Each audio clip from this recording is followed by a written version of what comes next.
Welcome. Welcome. It's a new day. What is today? Today is 14 January, year of our Lord, 2025. 25. Sounds crazy. We're going to start a new semester at the University of Houston, the Bauer College of Business. This is Personal Finance, and I am Jim Munchback. I'll be your guide. If you're not in the Zoom room, if you're a student at the University of Houston and you signed up for the course, Personal Finance with Jim Munchback, this is the weekly Zoom meeting. So we're going to get started here quickly. Typically, I don't get started until 5 minutes after, because those of you who want to be part of the Zoom room, in the live Zoom, I want to give you a chance to get here.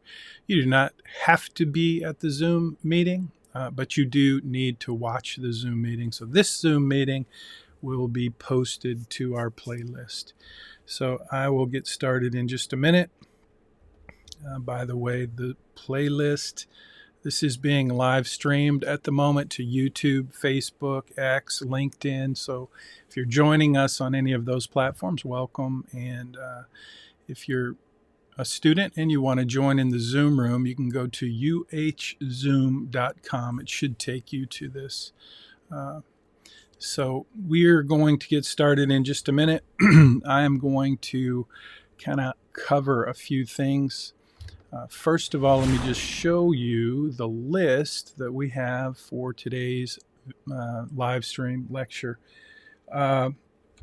I'll jump into I won't spend a lot of time on any of these topics, but I do want to spend a few minutes and give you a good overview of the course and help you really understand what to expect this semester. And mostly, my number one objective always on day one is to help you feel confident, not only about what you're going to learn and what the course is about, but I want you to feel confident about your ability to earn an A in the course. I know that's very important to most of the students. And so if you want to do that, if you want to if you want to earn an A in the course, these Zoom meetings, these lectures are really designed to help you do that. I'll help you focus on the things you need to do to earn an A in the course. And over the semester, I'll help you learn the things that I think you came here to learn. I hope you came here to learn. So we'll talk about the big idea, the 3 laws of personal finance. We'll talk a little bit about what is a financial plan. At the end, we'll do some questions and answers. So if you're live in the Zoom room, you always get to ask questions. And so I'm always looking over at the Zoom chat to see if you have a question. So feel free to chat in if you do have a question. Let's see what else we've got. Part 2, some housekeeping. I'm going to give you some things that will help you this semester, kind of resources that you'll need to know about in order to function efficiently in the course. So we will talk about those things for a minute. And then finally, we won't spend a lot of time on the review. You have 12 basic assignments this semester, and they're listed on the screen. So if you want to take a screenshot, or you can just go into Canvas and you'll see these assignments posted in Canvas on the syllabus. And so we'll talk a little bit about these assignments briefly, just to give you kind of an overview, kind of what to expect and what is the purpose of each of those assignments. So I am today, it's kind of chilly in Houston, and I'm sitting in my studio. This is where I typically like to be when I teach, because we're live streaming. So you can see we have lots of technology, including this button that I like to push that takes us from scene to scene. So hopefully it helps make the content a little bit more interesting. Although I got to tell you, day one is like orientation, and it's kind of boring. Orientation seems kind of boring to me. So this is, let me just jump into, I want to cover something real quick. You probably have already checked out, this is in the syllabus, you've already checked out moneystudygroup.com. It just gives you an overview of the course. I want you to, there's a little video there, but mainly it just encourages you to kind of think about enrolling in the online course.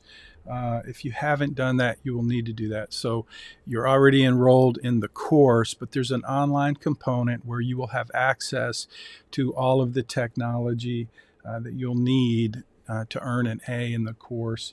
So this is kind of like used to be, you would buy a textbook.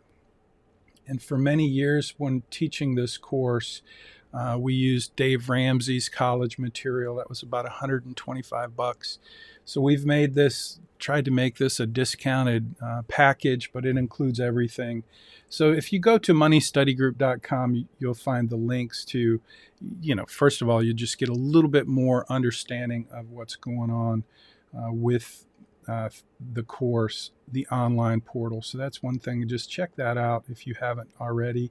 Moneystudygroup.com. And let me just jump back into, I want to talk a little bit about the big idea of the course. And looks like I've got some folks coming in. Kendall, welcome to the Zoom room.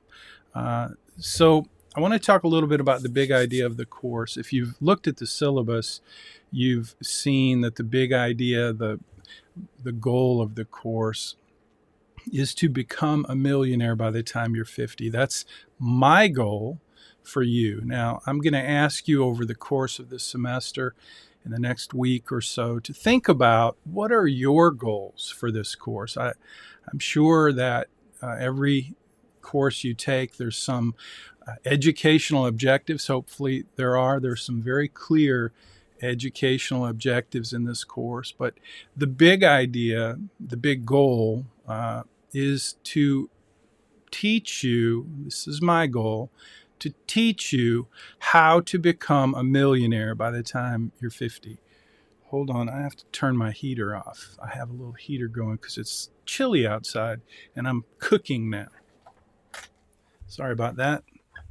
So I want you to just know that this course was designed with very clear educational outcomes or objectives, but they all connect to the one big idea that I hope to teach you. My goal for you is that you learn what you need to learn to manage your money in such a way that by the time you're 50, you will be a millionaire. Now, typically at this point, if we were together, if we were in the class together, I would just pause and I always look around the room to see if there's any puzzled looks on your face. But I can't do that right now because in the Zoom room, you don't like to share your cameras, and this is an online asynchronous course. You don't even have to be at the Zoom meeting. You can watch this live stream later or during the live stream.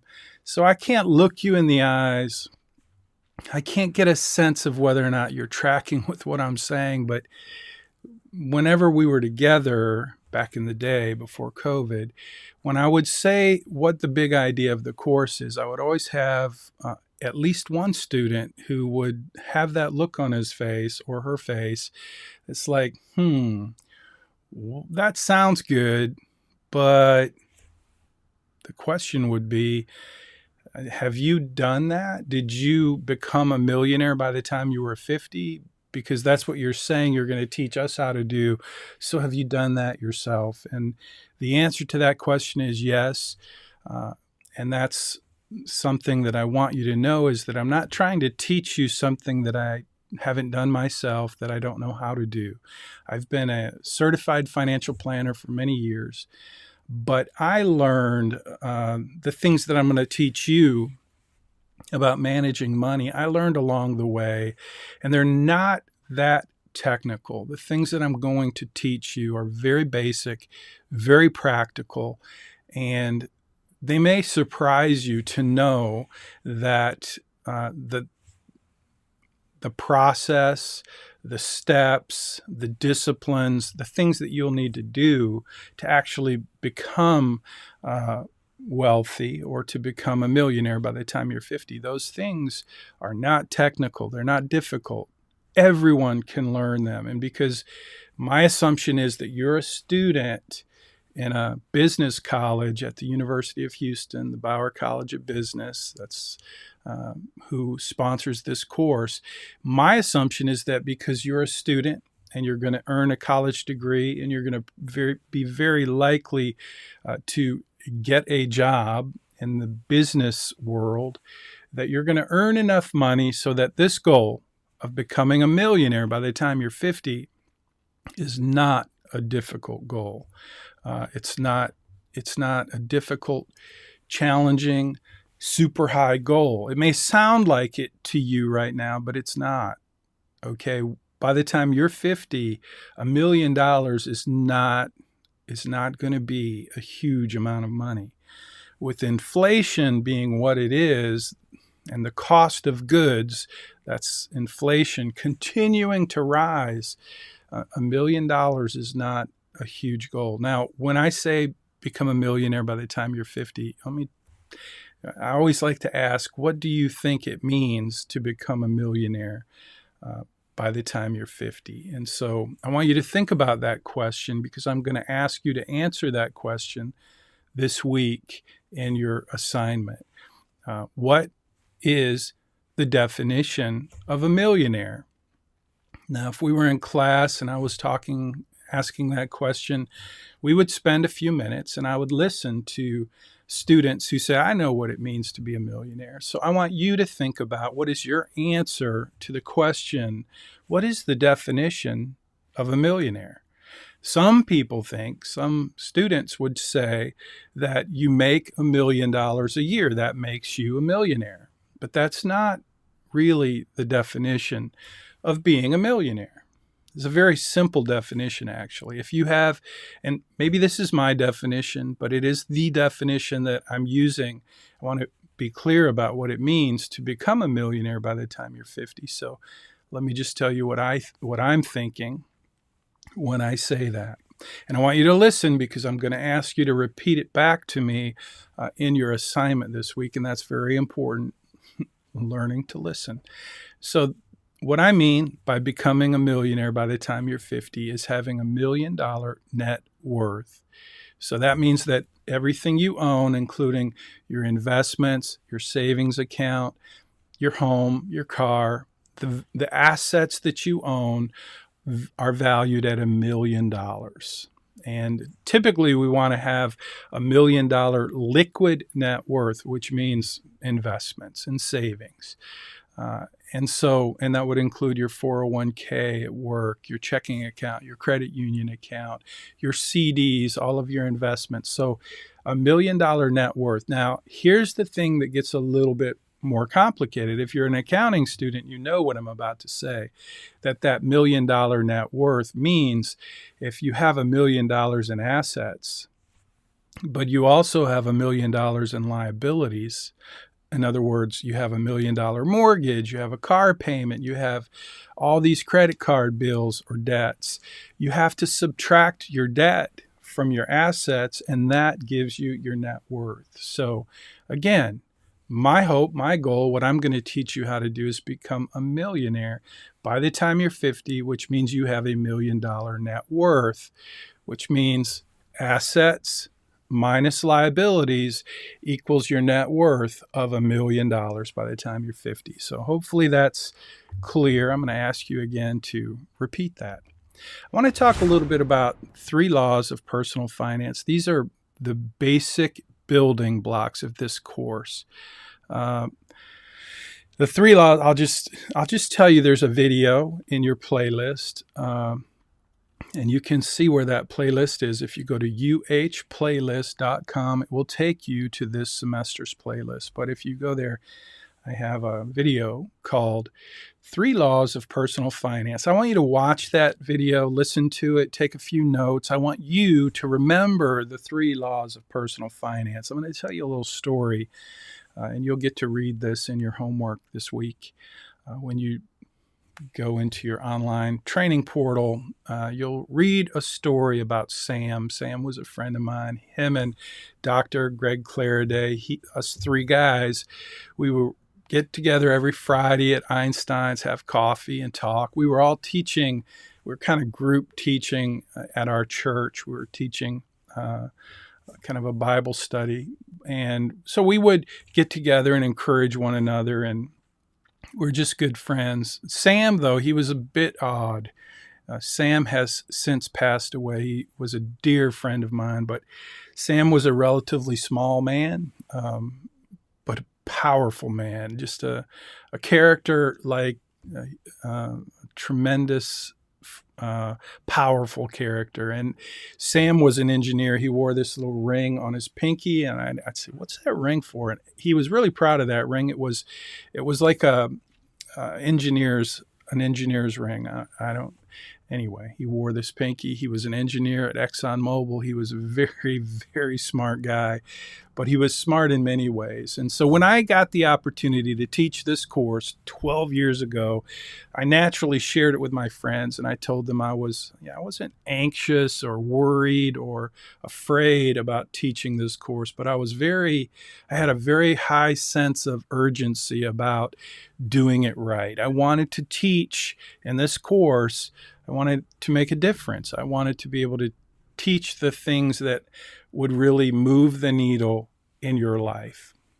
And so I shared it with my guys and my friends, and told them what I was struggling with, asked for their input, their ideas. And Sam, my friend Sam, who's since passed, he was from Ireland, very frugal, very clear about this culture of consumerism that we live in, and his Irish background and his frugal approach and his very logical approach to life. He told me, "Jim," he said, "if you can teach them one thing, just one thing, you will be tremendously successful as an influence in their life." He said, "if you could teach them one thing." I'm like, "Okay, Sam, what's the one thing?" He said, "It's very simple, Jim. If you can teach your students that the only thing that, well, maybe not the only thing, but the thing that matters most, the first fundamental of money management is this: spend less than you earn." Sam went on to just explain how credit and debt and being buried in debt and how we live in this culture of consumerism where everybody wants to get your money in their pocket. He said, if you can just teach them how to live by the principle of spending less than they earn so that they can save for their future, if you can teach them that one thing, you will be successful. So that became the first law of personal finance. There are three of them. The first law is the law of spending and saving, which means you spend less than you earn so that you can save more for what matters most. I'm going to hope and really try to encourage you this semester to put that practice, that first law of personal finance, into action, into practice. And I'm going to ask you to consider some very simple, very straightforward goals for saving for yourself, because that is the first law of personal finance. The second law of personal finance is the law of tax-advantaged investing.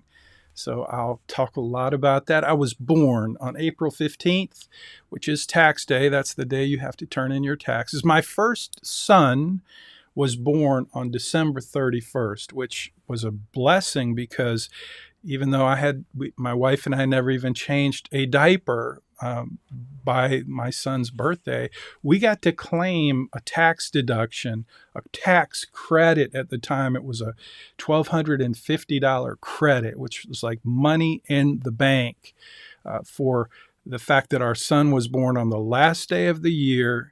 So we didn't have any expenses for our son, but we got to claim the entire year. So tax advantaged investing, that's how it works. And I'll teach you some of the most important strategies for building wealth based on tax-advantaged investing. You're going to learn that this semester. My second son, by the way, was born on October 15th, which is the tax due date for corporate taxes. So all that to say, being born on April 15th and having planned, I didn't really plan it, but my son was born, my first child was born with a tax deduction on the last day of the year. I just want you to know that tax deductions and tax advantaged investing is it's a thing. It's a really important thing if you want to build wealth. So learn those 3 laws of personal finance: the law of spending and saving, the law of tax advantaged investing, and the third law is really the most important law. It's the law of purpose and commitment. And so I'm going to ask you over the course of this semester to think about why. Why would it even matter for you to do the things that I'm going to teach you to do in the context of money management? Why would it matter? What is your purpose? What is the reason that you want to have better skills, better disciplines, better behavior in how you manage money? Why is it important? What matters most to you? And then I'm going to ask you to commit to do some things that will make a huge difference in your life. So that's the 3 laws of personal finance. We already talked about the big idea. I just want you to know again, I want you to know what I'm hoping for you, that I'm going to teach you this one thing, this one outcome in your life that's not really that big of a deal, but the alternative to you becoming a millionaire by the time you're 50, the alternative to that is you becoming like most of the people around you who are clueless about managing money, who don't have a plan, who don't follow the 3 laws of personal finance, and who end up not in a very great place. And you don't have to take my word for that. You can look around and judge for yourself. That's my goal for you, that as we take this journey this semester, that you commit to learn what I'm going to teach you with that one outcome in mind, that one very simple outcome of becoming a millionaire by the time you're 50. And then if you do that, if you make that commitment, and if you understand that's where we're going, then you'll be able to follow along in each of the assignments that I give you, that I help you through. Those assignments, each one is connected to that big idea of becoming a millionaire by the time you turn 50. And I'm pretty excited about this course and what it can do for you, but I'm more excited about hearing your story about how you're taking the steps that you need to take that can help you do what you want to do in your life. So one of the things that I always like to kind of highlight in the beginning is the idea of a financial plan means different things to different people. So I'm going to ask you, what do you think a financial plan is? I'm going to ask you that at the beginning of this semester. Today I'm going to plant that seed. And then and you're going to see it in your homework. What is a financial plan? What does that mean to you? Everybody's got a different idea of what is a financial plan. And it doesn't really matter. I have a very clear definition of what a financial plan is, because that's what I do for a living as a financial planner. But I want to know what you think a financial plan is. And then I'm going to help you develop or kind of nurture the idea of what is a financial plan for you. And you're going to have an opportunity this semester to build a financial plan. You're going to have access to a powerful tool that helps you in a very simple, easy, straightforward way, helps you create a financial plan. It will teach you a tremendous amount about personal finance, but it will also give you some very practical tools to help you make better financial decisions in your life. So I'm excited about that. We've got a lot in store for you this semester, and I appreciate you being here to take advantage of it. Let me see. Okay, I'm looking at Zoom. I don't see any chats, questions. So let's jump into, I want to talk a little bit about your online portal. Your online, now I've had some questions. Students are asking, do we have to pay for this? At Money Study Group, there's a course. You have to enroll in that course. It costs, I think, $79. Again, if you missed the beginning of this video, I was sharing how I've been teaching this course for over 12 years, since 2012, so 13 years. And we started out using Dave Ramsey's content, and it was good, but it got a little outdated. And so then COVID hit, and we were required as instructors to teach online, which none of us, well, I wasn't prepared to do that. So at that time, when COVID hit, I started teaching online, which I was not set up for that. I had no experience in that, and I spent a tremendous amount of money and time and research to find the best solution to teach online. And I landed on this platform called Thinkific. It's not cheap. It costs a good deal of money for me to use the platform, but it makes this course better. And that's just one piece of technology that you have access to as you enroll in this course. But yes, you have to pay for it. No, it's not covered under CTAP. It's just not one of the publishing features that they cover.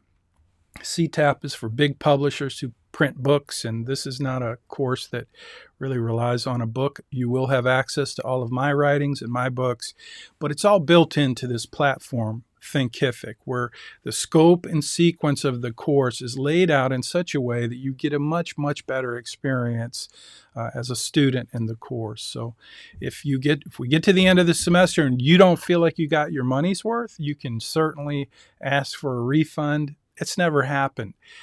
Because I promise you, the small amount of money that you'll pay to have access to all of this technology, in terms of what it's going to help you do in your life, in terms of managing money, will be the best investment you ever made.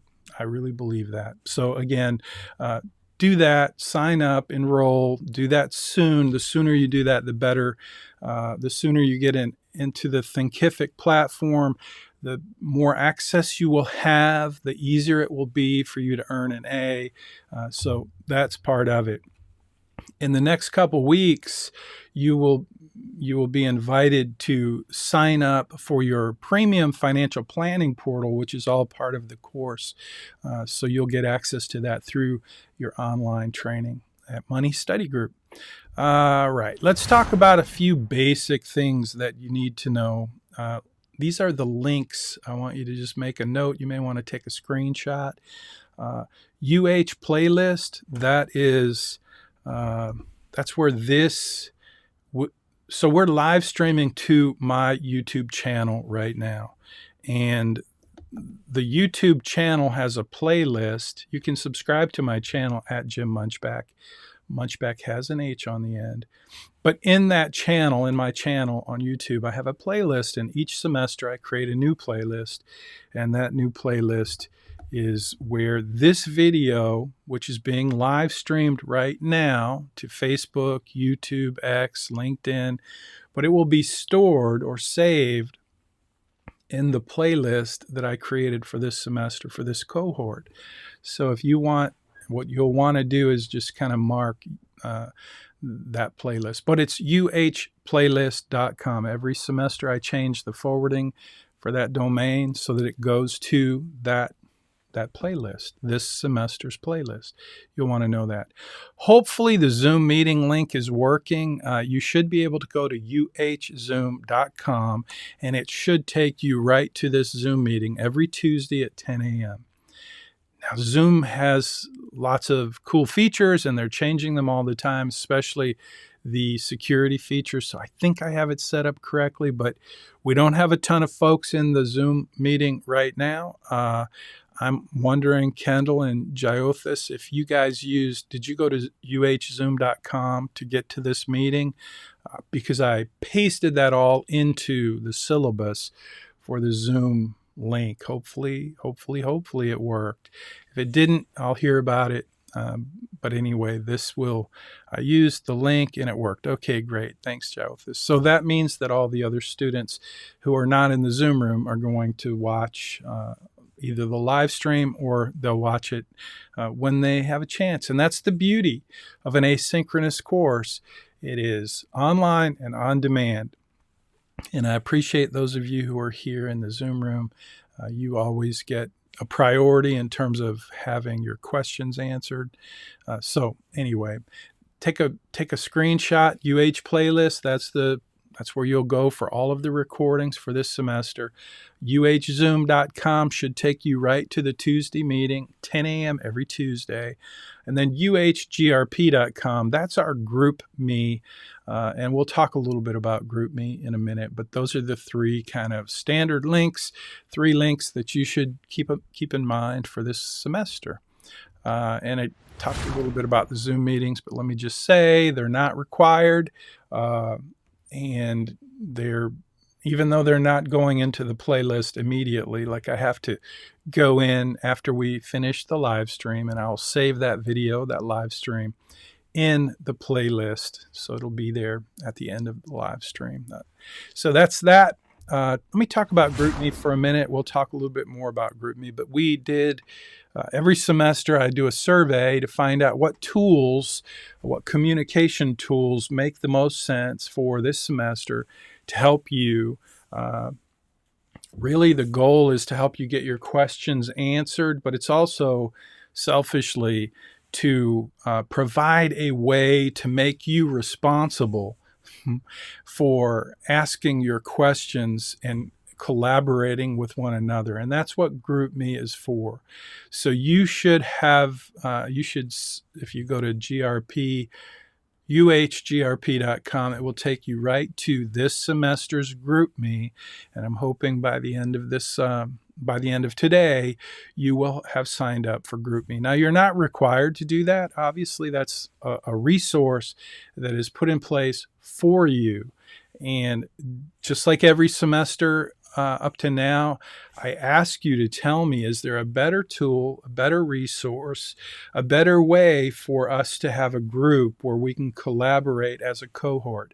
But here's what I'm going to ask you to do and what I want you to think about. I want you to know that when you have a question about the course, about the homework, if that question has been answered in the lecture, then you have an opportunity to jump into GroupMe and ask your question so that other students who paid attention and heard the answer to your question in the lecture, they can answer your question in GroupMe. What I don't want you to get in a habit of doing is sending me an email or a text message with questions that I've already answered in the lecture. If you do that, you get on my radar, and that tells me that, you think the easy way is just send me a text or a question. If it's a question that is not answered, that I didn't answer, if it's a question that other students have that I have not answered, then by all means, I want you to reach out to me, and I promise you I'll get you an answer. But if you send me a question that was covered in the lecture, a question that really should probably be figured out with a little brain muscle, maybe a little research, in that case, I want you to jump into GroupMe and try to get your question answered there instead of asking me, because I have a business. I'm an adjunct professor. This is not a full-time gig for me. I'm committed to helping you any way I can, and this is the way I'm going to help you. I'm going to ask you to help me by collaborating with one another. And those of you who can answer students' questions in GroupMe, I want to know about that. So you can grab a screenshot, and you'll see what we do with those screenshots in just a minute. But when you're answering questions for students in GroupMe, you get class collaboration points for that. So that's something we'll talk about in just a minute. First, though, I want to talk a little bit about, I told you before, you're going to have the opportunity to build a financial plan this semester. And sometimes that gets a little tricky because not everybody's good at computers and using online tools. And if that's the case, if you struggle with that, I want you to know from the very first day that once we get into that, once we start to build your financial plan, if you have questions and you need a little extra help, you can request a tutorial video, and I will put together a video tutorial to show you how to get to solve whatever issue it is that you're trying to solve. Now, there's a specific thing you need to do when you send me the request for the tutorial. It's an email with screenshots where you show me what you need and what you're struggling with, what your questions are. And then you have to give me permission in that email to go ahead and create a tutorial and post it in our playlist. So just think about that for a minute. You're welcome to ask me to put together a special tutorial to help you solve your problem. I just need you to share with me in an email with screenshots so I know exactly what problem you're trying to solve. If you send me an email or a text and you ask me a question and you don't show me what it is you're trying to solve, that becomes a little confusing. And I'm not going to play email tag with you to try to help you figure that out. But if you want a tutorial, you can show me the screenshot of what it is you're struggling with. And again, we'll cover this in future lectures. I just want to plant the seed that I'm here to help you, but I need you to help me help you. And one way to do that is through tutorials. Happy to do extra tutorials to help any student who's struggling with an issue that can help other students as well. Okay, so that's the tutorial. Now let's talk a little bit about this special thing called the weekly secret class collaboration. Now, I don't know if you know this, but somewhere along the line, a student got the idea that when I was teaching live in class, a lot of students just didn't show up, which was kind of strange to me because I always thought you had to go to class if you were in college. And I paid for my own college, so I went to class because I felt like I was paying for it, and that was part of the deal. But somehow, over the course of the 100 years since I went to college, a few students have been very clear with me that they didn't think they should go to class, which I always thought was kind of crazy. So from the very beginning, I had these rules, boundaries, and limitations built into this course where I just said, like, maybe that class over there with that professor, you don't have to go to class and show up. But in this class, you have to show up. Well, now we do asynchronous, which means we're doing it through Zoom and live stream. And that's the way it is right now. This course is asynchronous, online on demand. But here's the thing. You are required to watch the weekly Zoom meeting. Now, if I were you, I would watch it on YouTube, and I would go to the little gear icon and I would click it for double speed because you can listen a lot faster than I can talk. And that's how I would do it. I would watch the replays. I'd watch them fast. I'd rewind when I had a question. I'd do my homework. If I had a question, I'd go back. You're going to see in this video, if you go into YouTube anyway, you're going to see that it's time stamped. So you can see the things that I covered, the topics, and when they are. And that's an extra step. It's extra work in my workflow to help you have timestamp chapters in the video. I don't know that I'll do that every single week, but it's definitely part of this week's video to have timestamps. But my point is simply that these videos, these lectures, this is where we cover what you need to know for especially if you're an A student and you want to be an A student and you're willing to do the work that is required to be an A student, then I want to make it easy for you to earn an A in this course. But if you don't want to do the work, if you don't think you need to watch the Zoom meetings, well, then I don't feel like I owe you any extra work, like to answer all your questions because you didn't watch the Zoom meeting. You have to watch the Zoom meeting. And so each week during the live stream, I'm going to say, here's this week's secret class collaboration. And here's what it is for week number 1, the assignment that is due next week at 10 a.m. The class collaboration is, what are the 3 laws of personal finance? I want you to explain that in your own words. I want you to post that in Money Study Group and just take a screenshot. Now you'll see we have lots of discussions in Money Study Group, and this week's discussion, this week's class collaboration for this week's assignment is, what are the 3 laws of personal finance?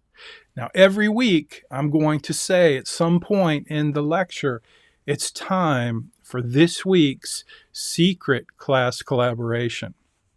So I'm hoping that you understand what I'm trying to do here. I'm trying to make you accountable for consuming the content that I'm creating to help you through this course, with the big goal, the big idea of becoming a millionaire by the time you're 50. So if you want to come along this journey, if you want to earn an A in the course, you have to watch the Zoom meetings. Again, I would watch them on YouTube. I would hit the double time because you can listen a lot faster than I can talk. But you are responsible for doing that. And these weekly class collaboration secrets are my way of making you accountable for that purpose. Now, please don't share in GroupMe what the weekly class collaboration is. I'm asking you. That would be like cheating, okay? Because the students who don't watch the Zoom meeting, they could call you up and say, just tell me what it is. And I get it.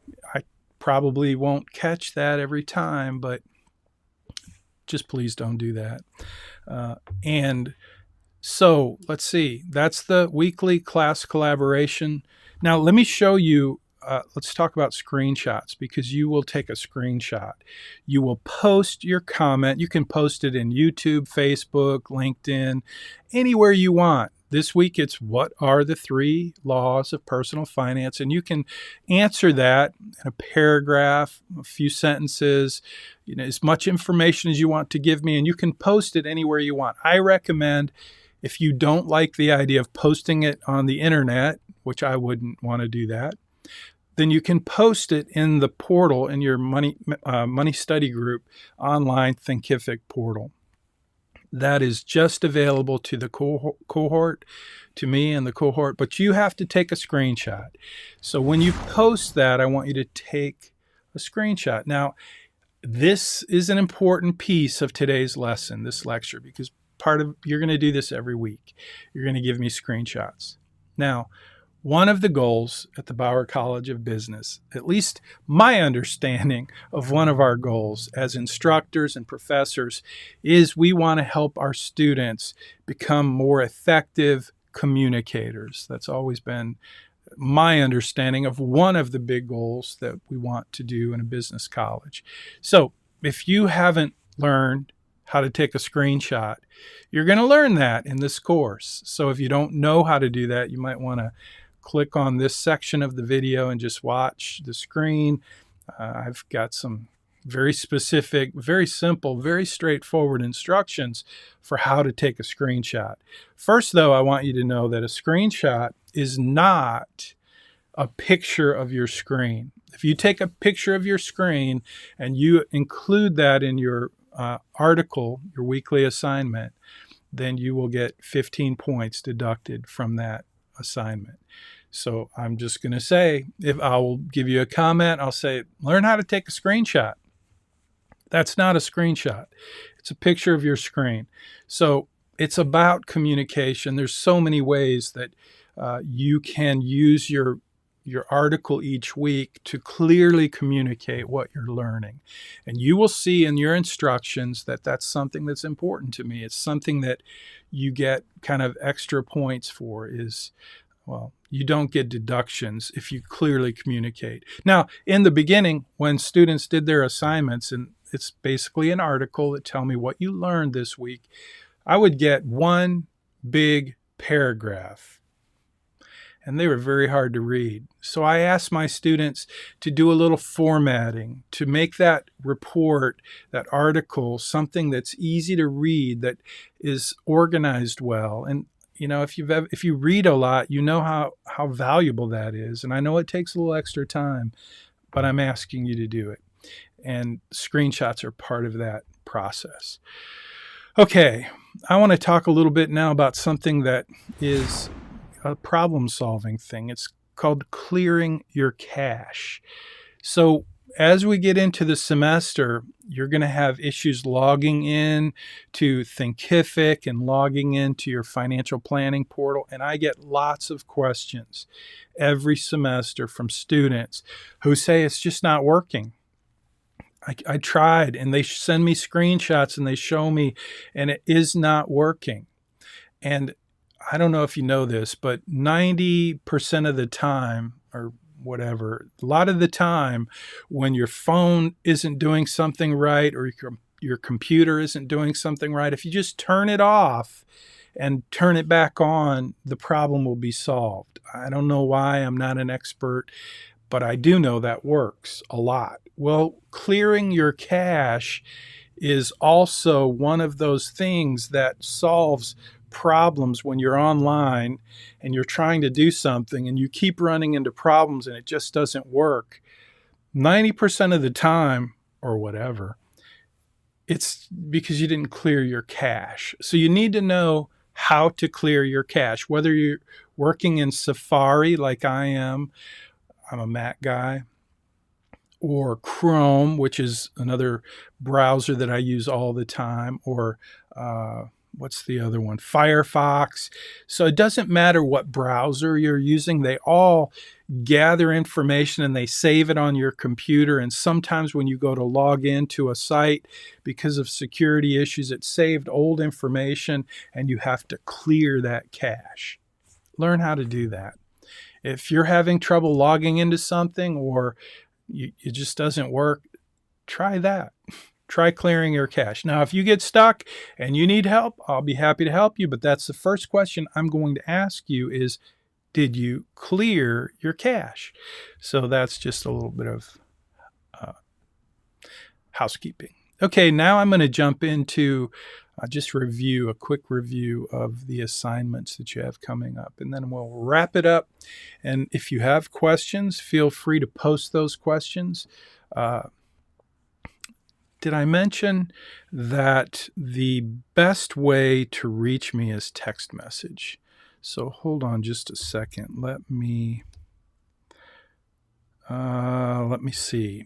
I want to before I do that, let me just say, if we're not connected on LinkedIn, hopefully over the semester, you will see me as a resource and someone who might be able to help you in the future. And if that's the case, one of the best ways to stay connected is LinkedIn. I love LinkedIn. I check LinkedIn.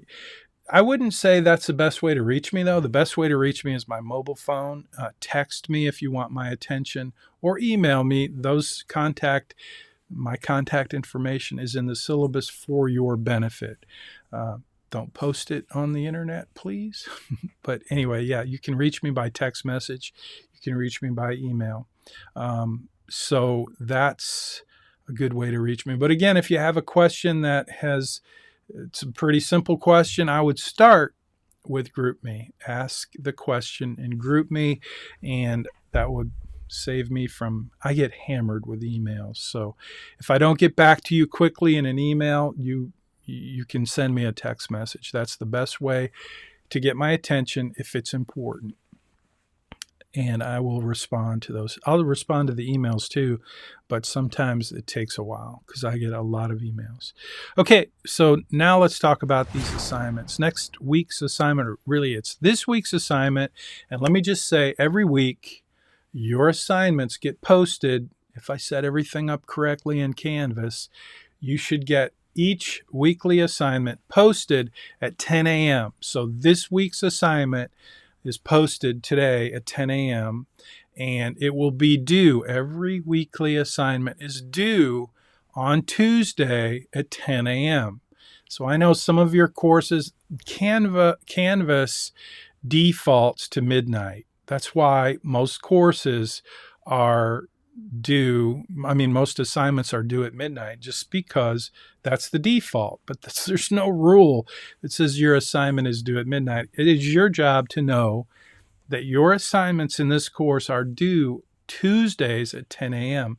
And Tuesdays at 10 a.m. is when I post the new assignment for the following week. So make sure you adjust your calendar accordingly. If you turn in your assignment late, you will get 1 point. It's in the syllabus. You can check that out. Late assignments are just not really acceptable. If you're 10 minutes late, an hour late, a day late, you get 1 point. Out of 50 points, you get 1 point. If you turn your assignment in more than 2 weeks late, you get 0 points. So you get 200 points this semester for class collaboration. And I'll talk about this again next week, but I want you to know you get 200 points for participating, for keeping up, for doing your class collaboration screenshots every week. 200 points out of a 1,000-point course. 200 is for class collaboration. And if you turn your assignment in late, you only get 1 point for that assignment, but you do not get any deductions for class collaboration if you turn your assignment in within 2 weeks of the due date. So if you turn your assignment in 2 weeks and 1 day late, you get 0 points, and you get a 20-point deduction from your class collaboration. So you get 200 points for keeping up, 200 points just for participating, 200 points for, doing your weekly class collaboration, proving to me that you watched the Zoom meeting. If you do that, you'll get your 200 points, and you'll get that at the end of the semester. But if you miss assignments, you get 1 point if you're late, and if you wait until 2 weeks and 1 day, you get 0 points for that assignment, and you get a 20-point deduction. So it's an important housekeeping note. Saving is next week's assignment. It's a very simple assignment. You'll watch some videos, and you'll write an article, and you will get to do a little experiment on saving. And also, what I'm going to ask you to do this week is I want you to start tracking your spending. So it's either this week or next week in your assignment, you will have to commit to me and say, here's the tool, the app that I'm going to use to track my spending. I know most of you are already tracking your spending. You're using your bank app or mint.com or whatever, and that's great. But those of you who have not yet started to track your spending, that's part of this semester. You will track your spending. You'll keep track of what you spent this semester. And if you want to take advantage of an assignment at the end of the semester, you'll just need to do that starting now, starting this week, just tracking your spending using whatever app is easy for you. And you'll see that in your assignment. Next, we're going to do budgets, not this week, but next week. Your next assignment, you'll do a basic, simple budget, just so you can show me what it looks like for you to create this tool called a budget. So I'm not going to spend a lot of time on it today, but it will be one of the assignments coming up shortly. Next, you're going to do a credit report. One of the biggest things, well, I don't know about the biggest things, but one thing I've learned is that as a college student, you have this big target on your back. Credit, debt, credit cards, you get inundated with offers to borrow money. And what happens is a lot of times you have a credit report that has information on it that's not accurate because maybe somebody hacked your credit. So you're just going to do a free credit report, and it's going to teach you what is on a credit report, how your credit score is developed. It's a really good assignment, I think, but it's mostly a really good tool for security purposes, and you're going to do that in about 3 weeks. You'll do a parental interview. This is one of my favorite assignments. You're going to interview a parent, an uncle, a grandparent. You're going to ask them questions about their experience with money and life. And it's, again, one of my favorite assignments to review. So that's coming up. We'll talk much more about that as we get closer. There's a couple of assignments this semester that have to do with just being aware of credit and debt and how easy it is to get stuck in a loop where you get buried in debt. And so I'm going to show you in very practical ways. I'm going to set the table for a couple of weeks. We're going to focus on credit and consumerism and how easy it is to get lost in that consumption. Especially if you're an American, you know about the culture of consumerism and credit cards and debt. So we'll talk about that, and we'll end that session or that part of the semester with this thing called the credit crush. And that's where by then you will have built your financial plan using Right Capital, which is our premium financial planning portal. You will use that financial plan to set up a scenario where you have some debt. And I'll talk you through that as we get closer, but it's a great assignment. It is where you will get to see in very clear, very practical ways how credit card companies totally take advantage of you if you're ignorant about how it all works. So I promise you, the assignment called Credit Crush is one that you will not want to miss. It will help you take steps to be free from being buried in debt.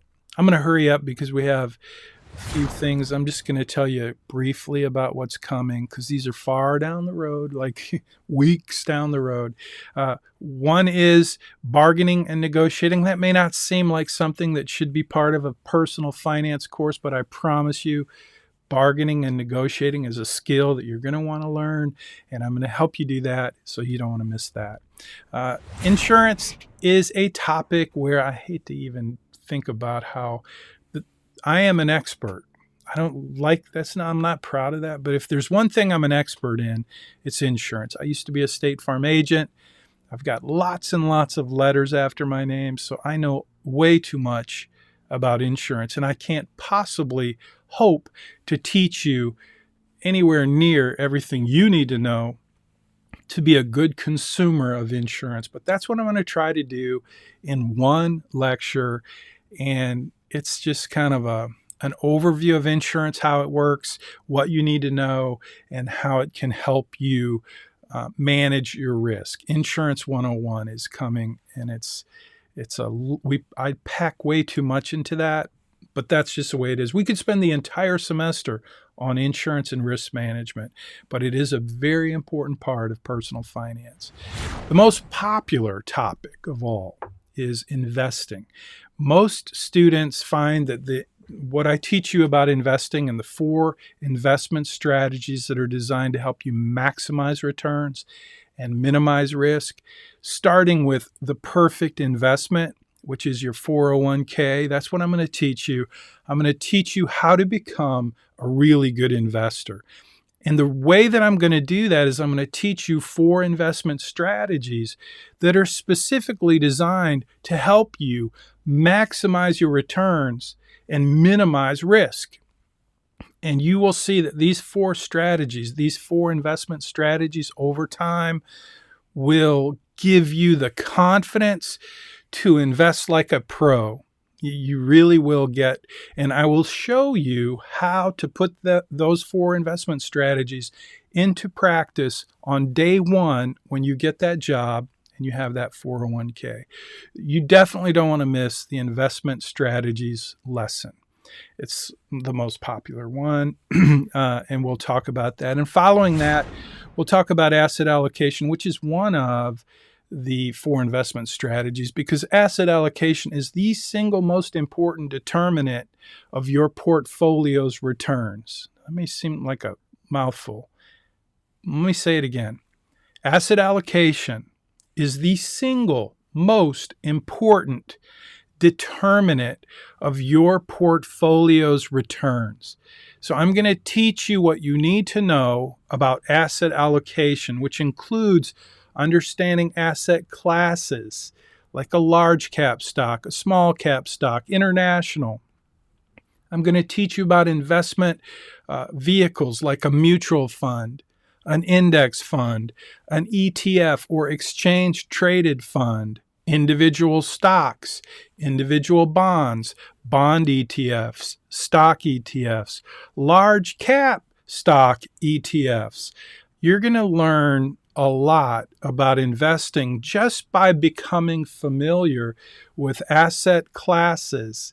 And you really need to understand asset classes a little bit in order to benefit from the 4 investment strategies that I'm going to teach you that will help you maximize returns and minimize risk.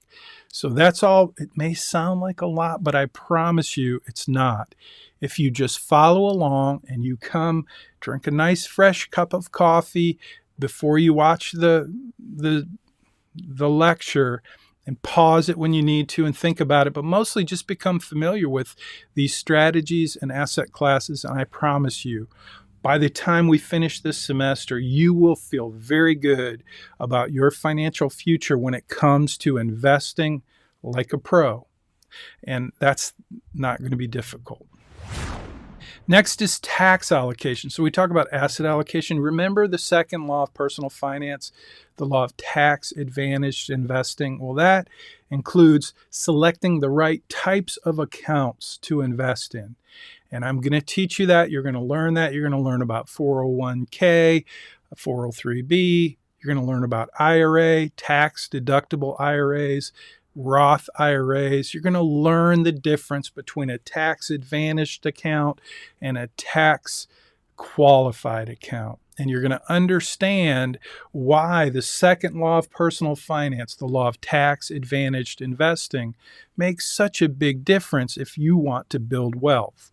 So that is a lecture, and it's a very important lesson.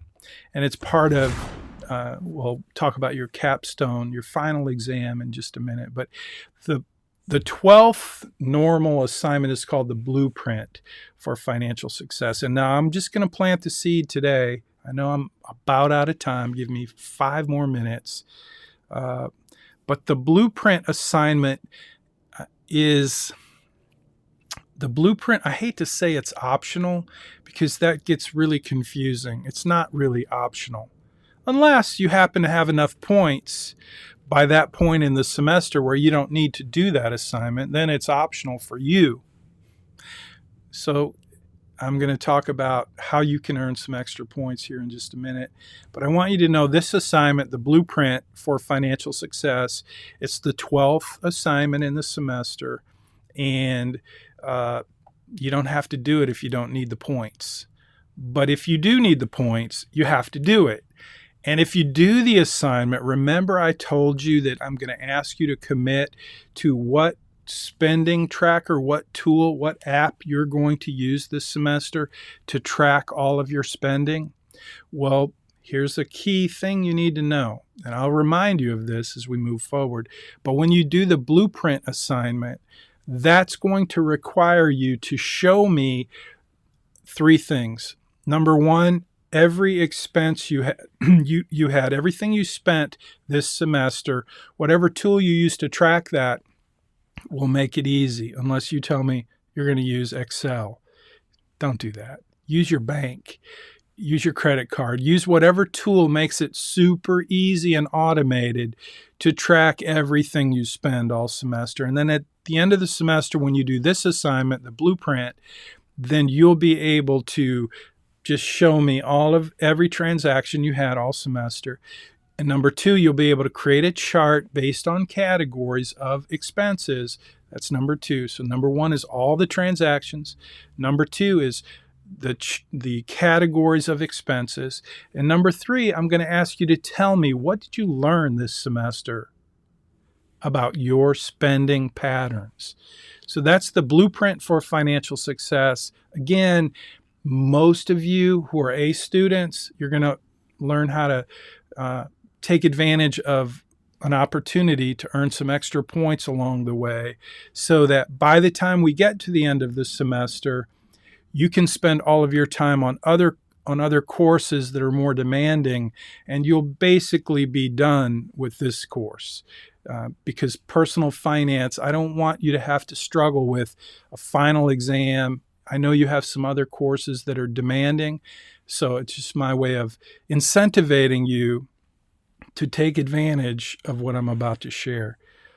Before I do that, though, I want to say the Capstone Assignment, it's like your final exam. And you're going to see, as we go through the course, you're going to be creating your own financial plan. And each week, you're going to add on an element or a component to your financial plan. And as you do that, you're going to learn things and you're going to see your financial plan evolve over the course of the semester. At the end of the semester, you're just going to take all of those assignments and put them together in a summary, a capstone. And so you'll have another opportunity at the end of the semester to go back, and if you had some deductions or you made some mistakes in each of these components, you'll be able to go back and tweak them and fix them and then summarize each of those elements of your financial plan in the capstone. It's worth 200 points. So we'll talk lots about that as we go forward. So I was going to spend a little time for Q&A, but I don't see any questions in Zoom. So I'm going to jump down to early. Here we go. This is probably the most important thing I'm going to share today. I want every one of you to earn an A in this course, but the truth is 2 of you are going to fail, just get a failing grade. 3, maybe 4 of you are going to withdraw.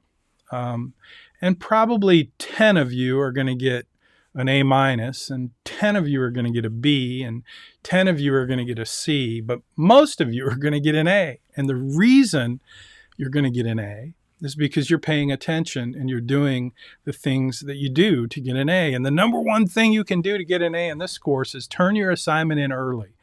So if you turn your assignment in early is Friday by 3 p.m. Central. That's when the market closes. And by then, on Fridays, when you turn your assignment in, I'm going to jump into my queue in Canvas, and I'm going to try to grade everything that's in the queue before the weekend, because I don't really want to work on the weekend.